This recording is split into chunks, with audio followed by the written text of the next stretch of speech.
Morning, this is Otoboyson. So mayroon akong i-share sa inyo. May ginagawa tayo dito ng Suzuki Vitara. So ang issue nito, maingay yung compressor.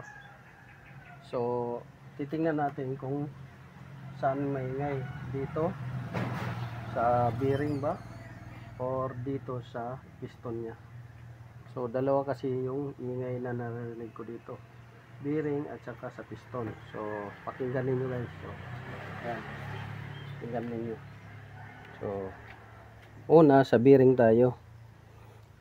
Ngayon kung gaganunin ninyo yung pag ginaganon ko, ayan ayan may magaspang siya, magaspangan, ayan ayan hindi ko iniikot yung bomba, ito lang bearing ayan pagka iniikot natin yan, may lagitik, ayan ayan sumasabit, ayun, narinig nyo parang may sumasabit siya na bato, ayan ayun. Ngayon confirm sira yung bearing. So dito naman tayo sa bomba. Kailangan yung bomba guys, ito tinakpan ko lang tinakpan ko para di madumihan siya. Tsaka ito, yan, ito pag binumba natin dapat hindi ito kumakala-kala, yan yan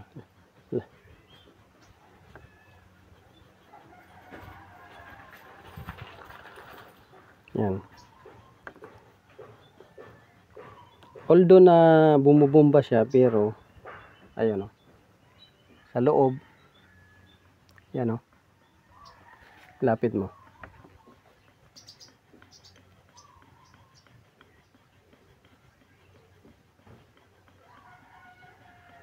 yan.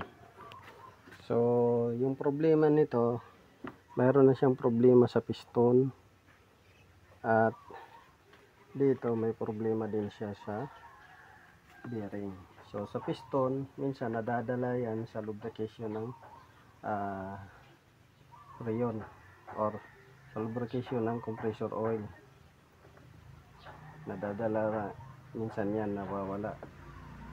Kaso ang problema nito is wala tayong oil na na-recover na marami, kunti lang yung oil. So meaning to say, ito siya ay medyo natuyuan, bumaba yung level ng oil. So yun yung gagawin natin. So yun, this is Otoboyson. Sana nakakuha kayo guys ng konting kaalaman. Hindi ba?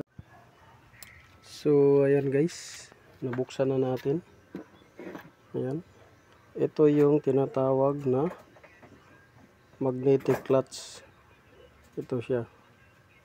So may kayod na siya. Ayan, malalim na yung kayod lalim na masyado yung kayod niya at kinalawang.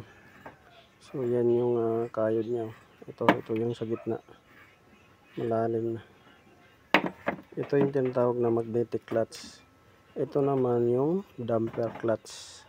Ito sa labas, ito tinatawag to damper clutch. Ito magnetic clutch. So dito check natin. Ayan, yan yung itsura niya guys, itsura ng niya, likod ng magnetic clutch. So kaya tinanggal natin to dahil mayroon siyang maingay, yung bearing sumasabit. So tatanggalin natin yan. Ayan guys, natanggal na natin itong pulley kasama yung bearing. So yan yung bearing nya, ayan, yan yung bearing nya. So check natin kung anong number ng bearing na to, check natin. So itong bearing na to, pagka tinignan ninyo sa labas, appearance is good, pero pagka nakakabit na to, yun na, maingay. So ito yung bearing nya. So hanapin natin yung number nya. Parang wala namang number na ano. Ito yung number yata nya, yan. Yung kung kaya natin ma-zoom.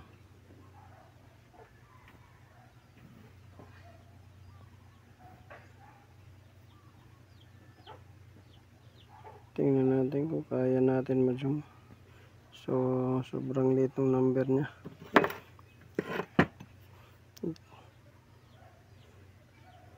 Yan. Hindi natin kayang zoom. So picture lang natin mamaya. So ito yun naman yung sinasabi ko sa inyo na magnetic clutch coil nya. Yan. So medyo ano na siya, nag-uumpisa na siya guys masira. Ang cause nito guys is hindi makapahinga yung compressor, hindi nag-automatic. Pag hindi nag-automatic yung compressor, ganito ang nangyayari niyan, masusunog ito, pati yung insulation susunog. Kaya yan, unti-unti na nagka-crack yung insulation. Yan. So kinalawang na rin siya. Yan.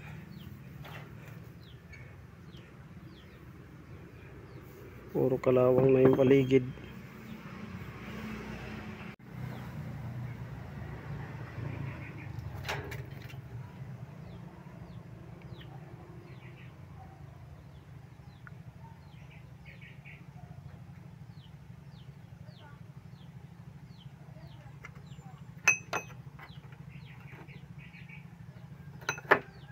So puro kalawang na dito sa loob, kalawang dito, kalawang na rin, tsaka dyan sa gitna kalawang.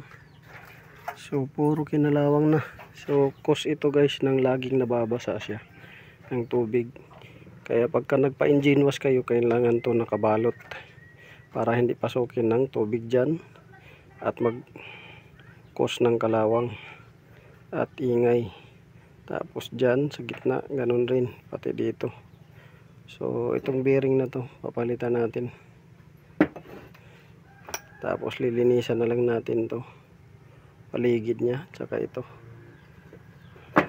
dahil mahal ang assembly nito. Ayan o, kung napapansin nyo, puro kalawang na siya. Lilihain lang natin ng konti para magamit pa to. So yun, sana nakakuha kayo ng konting kalamang guys. Palit bearing tayo. So ito, malinis na. So nilinis na natin. Yan. So nawala na yung langis-langis dyan. So yan, nilinis na natin. So mga kunting alikabok na lang yan, pero yung langis, wala na yung langis-langis. So dito na tayo. Yan, malinis na. Tinanggal na natin yung kalawang. Tapos dito, yan, tinanggal na rin natin yung kalawang din, tsaka yung sa loob. So inalis na natin yung kalawang. Tapos dito, inalis na rin natin yung kalawang. Yan, bearing. So linis na. Pati ito, linis na. Kakabit na natin dito. So ayan guys, tapos na. Kakabit na natin. So nakabit na natin yung bearing, tsaka yung ano nya, damper clutch, magnetic clutch, pulley, at nalinis na rin natin to. So ikakabit na natin to, tapos lalagyan natin ng langis sa system. So gamit pala niya dito ay basahin ko lang. ang gamit niyang compressor ay 14,